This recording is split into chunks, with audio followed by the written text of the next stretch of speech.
Hey, what's up? Sir Vince here, and welcome to your online lecture series with me again, discussing with you the introduction to criminology, making things in a simpler way. Okay, so I'll be your instructor here. So, next, kanina na pag-usapan na natin yung emergence ng criminology. Ngayon, mas padaliin naman natin yung basic concept ng criminology. Okay, let's begin. So, basic concepts of criminology. Sunod, alamin muna natin yung definition ni criminology. Under Merriam Dictionary kasi, it has been seen that the criminology came from the word crimen, which mean yung Latin na offense, and logos na Greek, which means to study. So we could say that criminology, by definition ng Merriam Dictionary, it is a study of offenses. Okay, di ba? Yan ang sinasabi natin all about criminology, study of crime or offenses. Next, yung definition kasi ni criminology, nag-coin yung term na yan, nagsimula sa isang Italian law professor na si Rafael Garofalo. Siya kasi ang unang nag-coin ng term na criminolohiya noong 1885. Okay? Next, noong 1887 naman, yung French anthropologist natin na si Paul Topinard, ginamit yung French term niya na criminology. So sila yung unang nagbanggit or nag-coin ng word ng criminology. Okay? But then they have defined it that criminology encompasses the scientific study of a crime as a social phenomenon. Ibig sabihin ng krimen is intertwined or connected sa mga bagay na normal na nangyayari. Para siyang sinasabi natin as a phenomenon, para siyang weather. Okay? Na nape-predict natin, pwede natin ma-prevent in a sense yung iba, yung pwede natin ma-prevent, but it is a continuous or a natural process or nangyayari. Okay, yan yung phenomenon na sinasabi natin. Now, ito yung pinakakilala kasing definition, yung sinabi ni Edwin Sutherland and ni Donald Cressy. Okay, anong sinasabi nila na definition ni criminology? Sabi nila that this is the entire body of knowledge regarding crime as a social phenomenon. Ibig sabihin, isa siyang malaking pag-aaral tungkol sa isang krimen na normal na nangyayari sa kapaligiran natin. Okay? Ito ay binubuo ng, it is within the scope of paggawa ng batas, pag-break ng laws or sabihin natin pag-violate ng laws, and yung reaction towards the breaking of laws. Okay? Ngayon kasi sa making of laws, laws are made for a social control. Okay? Ngayon pag binali mo siya, it has been said that breaking of laws, it should be explicit na yung crime na yun na ginawa nila, it is really a crime. Okay? It must be explicitly defined. Kailangan kinikilala or ini-introduce or dinedefine mismo ng batas kung ano ang krimen. Okay? This is the breaking of laws. Kasi ang laws natin, it shouldn't be ambiguous. Kaya hindi siya dapat kailangan hulaan or hindi dapat siya mahirap intindihin or hindi dapat siya kung ano-ano lang ang nilakalagay. Dapat nakadefine kung anong acts or requisites ang masasabi natin in order for them to say that you have broke or violated the laws. Okay? Yan yung breaking of laws. And society's reaction towards the breaking of laws, ito naman siguro pwede nating i-presume that this is the punishment itself or yung deterrence as a preventive measure. Ano ba tong punishment? Ito na madali lang siya sa salita. May ginawa ka, may karampatang parusa doon sa ginawa mo. Deterrence naman, ito naman yung sinasabi natin na itong batas na to, ito yung punishment mabigat. So, ibig sabihin, matatakot yung ibang tao na makomit ng isang bagay kasi mas mabigat yung kapalit or yung punishment. Okay? Pwede nating sabihin or presume yun yung reaction towards the breaking of laws. It is active and preventive in nature. Preventive na kung saan ititimbang ng tao bago niya ngayon gawin ang isang bagay. Kasi mabigat yung punishment na nakapaloob dito. Okay? Ito yung importanteng na isa sa mga famous or mas kinikilala na definition ng criminology. But under our statute, yung 11131 natin, ano bang sinabi? Ano bang definition niya? Ang criminology daw is a scientific study of yung ginagawa, the crime, sinong gumagawa, yung criminal, at sinong naapektuhan, which is the victim. Ngayon, hindi lang dun ngayon nakapaloob yung tatlo na yon. It includes prevention and solution of crimes. Ibig sabihin preventive in nature na iniiwasan natin yung causes na pwedeng magawa yung krimen and actively approach na kung saan may krimen na nangyari, paano natin susolusyonan. Okay? Ayun yung importante nating alalahanin. And overall, it encompasses criminology is not subjected to PNP itself or law enforcement lang under PNP, but it is for public safety. Pangkalahatan na safety ng nakararami ang criminology. Hindi lang siya in this certain point. Okay? Gawin natin yan tatlong 1 ha, 11131. Yan, under RA 11131. Next would be yung objective. Ano ba ang kailangan gawin ng isang estudyante na nag-aaral ng criminology or yung professionals under criminology which are called as criminologists? Okay? Sinasabi dito na ang criminologist or ang criminology bas in objective, ang kailangan nila dito is what? Kailangan makapag-develop ng principles or body of knowledge na kung saan ma-address the process of law on how crimes are defined and how crime should be punished, the definition of crime explicitly. Pag sinabi kong explicitly, kailangan well-defined o itong ginawa mo walang kaduda-duda under sections and paragraph that this act or itong ginagawa mo sa crime and treatment or prevention. Treatment by sense na under the process na convict, naging criminal, kailangan gamutin, di ba? Yung therapeutic modalities natin on how we could make them a client or kaya paano natin sila magagawin or mako-correct pagbalik sa community. That's treatment. And prevention in a sense na minimitigate natin or binabawasan natin yung causes for crime to develop. Ayun yung objective ni criminology. Okay? But in empirical or scientific method, criminologists are scientists. May binigyan ng mandato, sabi nga naman ni Edwin Sutherland. Ano ba sabi ni Edwin Sutherland? Na ang criminologist ay kailangan makapag-collect ng information or causality on the crime as a social phenomenon and give solution and preventive measures on this certain na sakit or yung crime na yun. Okay? Bigyan natin siya ng magandang measurements and all. And let's provide a theoretical explanation about it. Okay? Yan yung objective ni criminology. Kuha. Oo.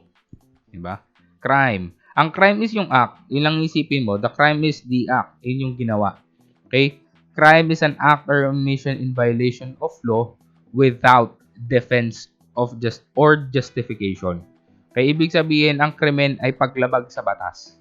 Okay? Alam naman na natin yon na ang krimen ay paglabag sa batas. It has been said in the book ni Reyes under Revised Penal Code, under his textbook, sinasabi niya that crime is not only committed, etong violations of law, hindi lang siya na-commit under dolo, but also in culpa. Ano ba tong dolo? Okay? Yung dolo is things or acts or omission na may intent. Ibig sabihin, sinadya mong gawin, and culpa, sa madaling salita, kapabayaan. Okay? Pwede siyang hindi natin nakita, lack of foresight, or lack of skill. Okay? Imprudence or negligence. Yun yung culpa. Okay? Ibig sabihin na ang criminal offenses natin or yung mga paglabag sa batas natin under Revised Penal Code, hindi lang siya nakapaloob sa mga krimen na sinadya gawin, pati din sa mga krimen na hindi sinasadya or nang dahil sa kapabayaan. Okay? Yun yung crime. Next is yung common concept ng crime according to CJL. Ano ba yung konsepto? Ano ba yung crime? Diba? Kung titignan sa consensus, conflict, at interactionist. Ibig sabihin ito lang yung sa lente, kung ano ang meron sa krimen, kung paano tinitignan, paano tinatag na isang bagay ay isang krimen. Unang pagtag ng krimen under consensus view. It has been said in the consensus view na dapat that law should define crime. Explicitly, kailangan ang batas, kailangan maipakilala or masabi yung requisites in order for it to be said that this act is a crime. Okay? Dito sinasabi natin na nagkaroon ng agreement sa nakararami. Yun yung consensus. Ibig sabihin yung nakararami for the public safety, ide-define kung ano yung mga bagay na mali or out of social norms. Okay? And laws here is applied to all citizens equally for protection ng nakararami. Okay? Dito nakuha ang salitang consensus. Ibig sabihin, agreement ng nakararami. Yung consensus natin. Conflict view of crime naman, sinasabi na ang laws o ang mga batas natin as a social control is used as a tool ng mga may power. 'Di ba sa structure yung ruling class natin yung matataas? Ginagamit ang batas in order for their own self-interest. Ibig sabihin ng batas ay ginagamit or ang batas ay para sa mayaman. Parang gano'n, 'di ba? Yan ang sinasabi sa conflict view. Na kung saan ang rules or ang laws ay then defined for more lean dun sa mga nakayaman kaysa sa mga mayayaman kaysa dun sa nakararami. Kaya yun yung conflict view of crime. Yung mga nakaupo or nagtatalaga ng krimen, sila yung mga nasa taas. Okay? Na hindi naman sa nakararami ang ginagawa nila. Interactionist view of crime naman, ang krimen ay natatag as crime through interactionist view in a sense na ito yung mga moral entrepreneurs natin. One of the greatest example that I could give according sa libro ni Weyer and Mena is activists are moral entrepreneurs. Okay? Ibig sabihin, these are small groups, individual, malaki o maliit, na kung saan na nagmumulat ba? Nagmumulat sila na certain extent or reality that this thing should be or this act should be a crime. Okay? Nagkakaroon ng public discussion or these small groups nagmumulat or kumakalampag na kung saan na etong act na to isa tong krimen. Okay? Sinasabi nila sila mismo nagsistate that these things are illegal and dapat siyang magawa ng batas or kailangan siya ma-define as crime. Okay? So, binibigyan nila ng labels in a form for this small group na i-influence natin na lahat maging ganun. Okay? Na pangkalahatan natin to, hindi kami lang kasi ang nakakita as of now, but we could confide or we could agree that this act is an crime. Kuha? Oo. Di ba? Criminal. Criminal naman ang isipin mo. Kung crime ang ginagawa, ang criminal ang gumagawa. Okay? Crime ang gawa, criminal ang gumagawa. Okay? That is the who. Criminal in the sense are those person or any person who has been, ulitin ko, itong naka-italic natin, tignan mo, huwag mong gawing sound grip to, convicted by a final judgment in a court of law, in which na meron din dapat jurisdiction over that crime. Okay? Ibig sabihin, nabigyan ng final judgment wherein yung charges na yun, it is beyond reasonable doubt. Okay? Lahat ng ebidensya ay malinaw na tuturo na siya ay nagkasala. Okay? Convicted with a final judgment. Ibig sabihin, nakatulan. Okay? Mere suspect is not criminal. Alam natin. Kasi kailangan pa rin siyang mabigyan ng due process of law. Okay? Masasabi lang na criminal pagka convicted with a final judgment in a court of law in which na meron din dapat jurisdiction. Okay? That yung crime na ginawa niya is beyond reasonable doubt. Okay, yan yung ating criminal. Next, victim. Ano ba yung victim? The forgotten person. Kasi ang criminal, yun yung pinaka-pampered. Ang daming rights for them. Okay, kasi pinoprotektahan sila. Okay, kailangan nilang to defend themselves to the allegations laban sa kanila. Victim is the forgotten person. Kinikilala lang siya. Okay, ang victim natin is yun yung mga naapi. Okay? Offended party. Kung sino yung nasaktan. They are the ones who suffered injury. Okay? But, ito lang masasabi ko, hindi lahat ng crime may biktima. May tinatawag tayong victimless crime. But as a general rule, di ba, sa general rule natin, crimes have victims. O kaya merong naapektuhan dito. Okay? Ang victim natin, mahahati siya sa dalawa. It is yung victims of crime and victims ng natural disaster. Yung victims of crime, ito yung may mga perpetrator, may gumawa laban sa kanila. Okay? Pwede siyang sabihin natin by dolo, with intent, o sinadya, or kulpa, or dahil sa kapabayaan. Okay? Sila yung mga naapektuhan, victims of crime. Next is victims of natural disaster. Ito naman yung natural disaster na sinasabi natin from the earthquakes, yung mga ganyan, sunog, ng mga ganyan na hindi sinasadya, na gawa ng nature, those are victims under natural disaster. So again, victims are those na nakakaroon ng injury. 'Di ba? Sila yung mga naapektuhan dito. Those are the people who are offended party or the one who suffered injuries. Okay?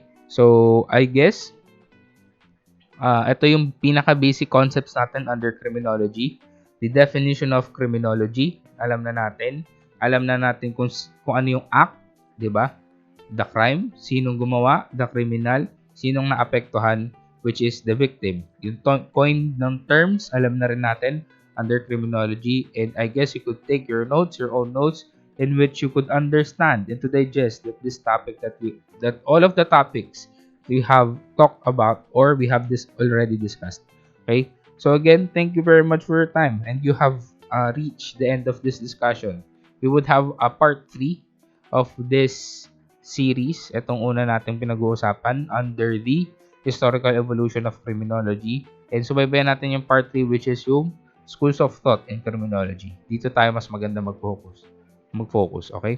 So again, thank you very much for your time and have a good day sa lahat.